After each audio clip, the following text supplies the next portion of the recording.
and this is the follow-up video to the soundboard. We're going to be talking about the components of the soundboard in this video. So anything additional to the soundboard, we're going to go over in this video. Obviously, got to turn everything on. All right, so first things first. You get here and you're setting stuff up. One of the first things that just about everybody does is you put the disc in the player. Open the thing. The discs are always right over here.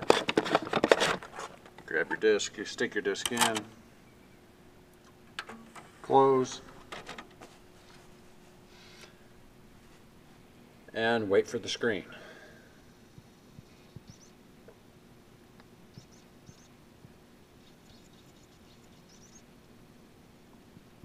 All right, now OPC. So that means that we've got a good disc. I have no idea what OPC means, but it means we're good to go. Shows us that there are no tracks on the disc. There's no time recorded on the disc, so we get to start our own. In order to do that, just right down here, it says record. You can't see it, but there's a little red dot on it, so it's the record symbol. Push that and wait just a few seconds. It says that there's one track available. No time has been recorded. And to start recording, all you have to do is push play. And you know what? I'm going to go ahead and do that. I'm going to go ahead and push play. All right, so you've got that recording. Usually you don't start recording until Pastor has started his message, or whoever's doing the speaking has really started their message. It's actually illegal for us to record and distribute music, so this is just going to record, and we'll come back to that here in a few minutes. Moving up on this component panel, we've got this machine right here is called a compressor. It is what makes Pastor not get so loud. So sometimes when he raises his voice really loud, it cuts it out. So it's very similar to what is on the soundboard, these four things right here, which we talked about in the last video, except it's about 20 times better. It does its job really well. Usually you don't have to adjust anything on here. It's set where it needs to be. And this is the only side that something is hooked into. It runs directly from the channel with the wireless microphone, the lapel mic, directly into this machine and then back out through the system. You'll only see lights move on this side. This side is currently unused. Then we've got the red and the green microphone receiver. That's what it is. That's the antenna. It sends the signal to the soundboard. Then you've got your DVD player. We only do music through it because something is wrong with some of the components that we have for video, so it only plays music. All video will be played through the computer, and that is in a different video as well. And then above that, we have the loop system, the oval window audio system, and really not a whole lot going on there. It just needs to be left alone. Switching over to the other side, over here, you've got the other two wireless receivers. You've got, this one is for the yellow microphone. This one is for Pastor's lapel mic. They're both about 20 years apart in technology-wise. So they're both different. They both do their jobs very well for what we need them. Pastor sounds really crisp and clear. I'm going to talk about Pastor's real quick. Because it is new technology, sometimes things happen. Those things that happen are very strange indeed. I'm going to go ahead and turn everything else on now, just for this demonstration. All right. Turning the levers up. Pastor's microphone is up. I got Pastor's microphone right here. Pastor's microphone, you should all probably know, was, well, when it's all said and done, these pieces are probably about $600 worth of microphone. They're very expensive. This microphone piece right here is very sensitive. It is fragile. This cord that it's attached to is also very sensitive, it's very fragile. Do not pinch it, do not slam it in a drawer. The microphone itself costs $300 brand new. So be very careful with this setup. The last one we got it in, we were able to thankfully get it replaced for a cheaper price. The end got smashed. Just be very careful with this. Treat it very delicately. The pack is expensive as well. I believe the total system, this and this system right here, they cost about, I think it was $300 or $400. It was money well spent. It was money very well spent. There's an alligator clip-on pastor's cord here that clips back onto the back of the collar, keeping the cord out of the way and keeping it from tugging on his ear, as he used to have so many problems with always pulling on his ear, trying to pull it back down because, or push it back up because it was falling. For this demonstration, I'm just going to go ahead and put this on real quick. I've got his microphone over my ear. You've got the transmitter. There's one button on it, and it's not coming into focus. It's right here. You can kind of see it. It's just the little flip switch there. The green light means it's on. I don't know if you can hear it, but there's some static, or there was some static. I don't know what that was from. That usually doesn't happen. But as you can hear through the echo in the room, everything's coming through loud and clear. I've got everything right where it needs to be. There might even be a little bit of echo just because of where I'm sitting. But something very important that I'm going to need you to see, we cannot have any cell phones near this receiver. Obviously, right next to the body pack, it's okay. I'm right next to it. But putting your cell phone next to the receiver, getting it close to the receiver, can actually make it cut out. It happened to me the other Sunday, and it's not doing it right now for some strange reason, but it was making it cut out. So if we can keep cell phones and other electronic devices away from this, that would be great, because we don't want to have a repeat of Sunday night where it happened and we didn't know what was happening. So keep cell phones away from this. I actually had it sitting right here on the Bible, right where this pack is, and it was making it cut in and out, made it sound like it was an old radio program. So be cautious with that. Keep cell phones and other electronic devices of similar sort away from it. You can put them somewhere else if you're using this Bible. Put it on the front panel here or over there. They don't seem to affect anything on that side. I'm going to move back over here. Actually, I'm going to finish this real quick. To do this, just turn everything on. Everything turns on automatically. Everything works good. I'm going to turn this off real quick and finish the battery. Finish the pastor's lapel. All right, so to change the battery in this, it is a rechargeable battery. You flip this little switch over and push out, and it automatically flips up. And this is the battery. I don't remember what the price on the battery is, but I think it was like 50 bucks or something like that. It's a rechargeable battery, and it just goes in here like this. And it charges. There's a little light there. It says it's charging.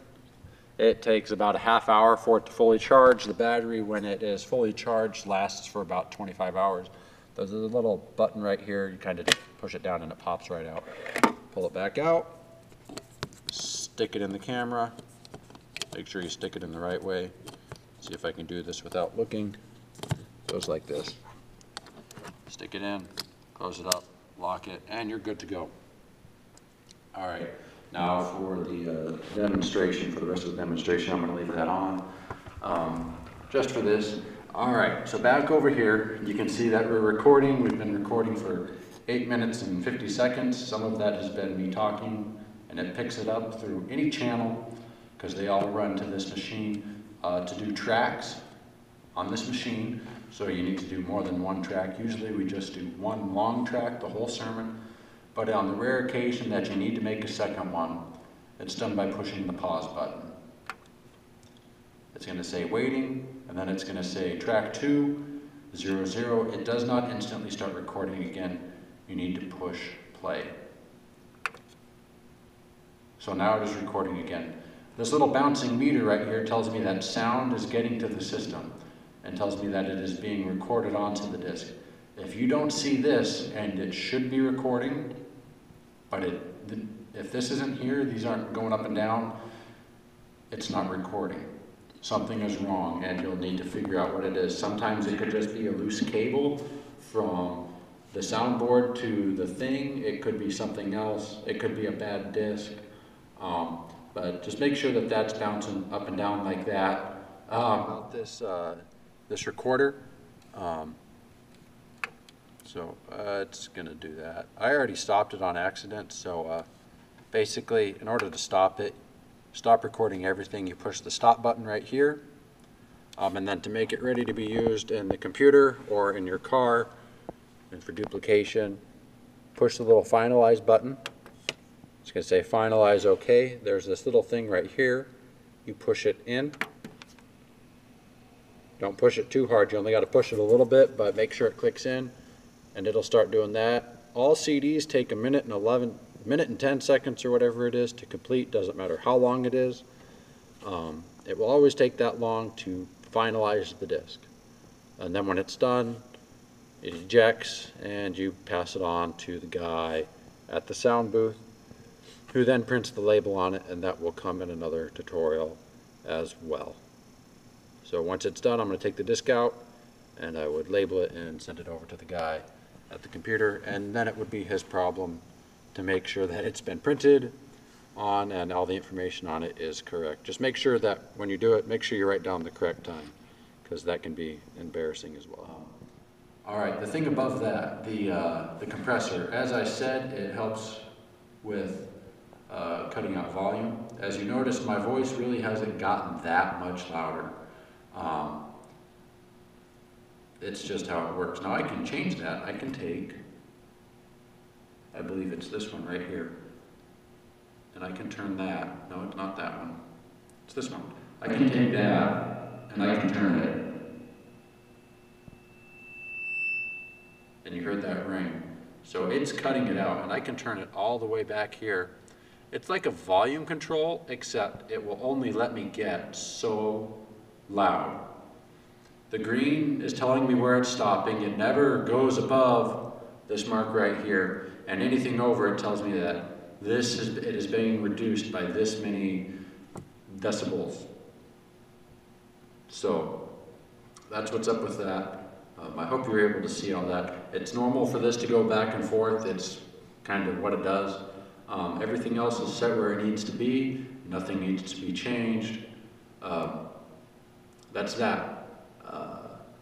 All the other microphones work the same basically. They all take 9-volt batteries. They do need to be replaced occasionally. There is one that we got to get fixed. And from there is another microphone that you can use on Pastor's lapel mic if we have a guest speaker or something like that. That's this little guy right here. Some people like these better. I don't. They don't pick up the sound as consistent. They tend to be amplified or blocked with noise depending on how you turn your head. I can turn my head any which way with this, and it will always pick up the same sound because it's always really close to my mouth. So it picks up a pretty good sound.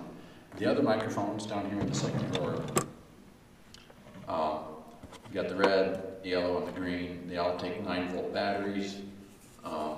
The red and the green on is this button right here, and I'm betting you that there's either no battery in this one or it's dead. I'm betting that for the latter that it's dead. This one, on the other hand, has battery in it. Green light means it's on, and it's transmitting. The battery, oh, one more thing. All right, so it's on. You can actually mute these. You push it once, the orange light comes on, it's muted. If the light is red, that means the battery needs to be replaced. It may not make it through whatever's going on. So just be cautious with that. Go ahead and turn this off. 9-volt batteries, like I said, the 9-volt batteries are underneath this. They unscrew.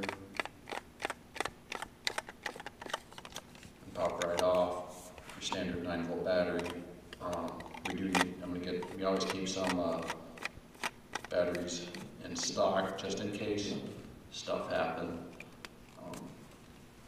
So that's what those are. We've got a battery tester here. It'll test any battery that we have, and then batteries are kept down here along with some more of the loops, the system stuff, a couple more of the receivers, and that's how that works. Some electrical tape down here. So that's there for our use if we need it. The loop system, I'll talk about that next. So we've got the loop system here. All the other cables for the loop system, all the rest of the transmitter packs that we have are right over here. People are free to take them as they need. This one doesn't have a headphones hooked up to it, but it basically works like a MP3 player or a Walkman. All you have to do is turn it on. It takes a 9-volt battery through the bottom. You just turn it on, and you saw those two little things flashing. It's not transmitting any signal right now because there's no headphone hooked up to it. Otherwise, those little lights would be dancing because I'm talking. Turn it off. It's the same thing. It takes a 9-volt battery, and the cover is on the front, right there. So that's where that is. That's how you get to it. We have headphones. Some people bring their own headphones. That is completely up to them. They can control the volume through the headphones that we have or on the device there. Next, I'm going to talk about the DVD system.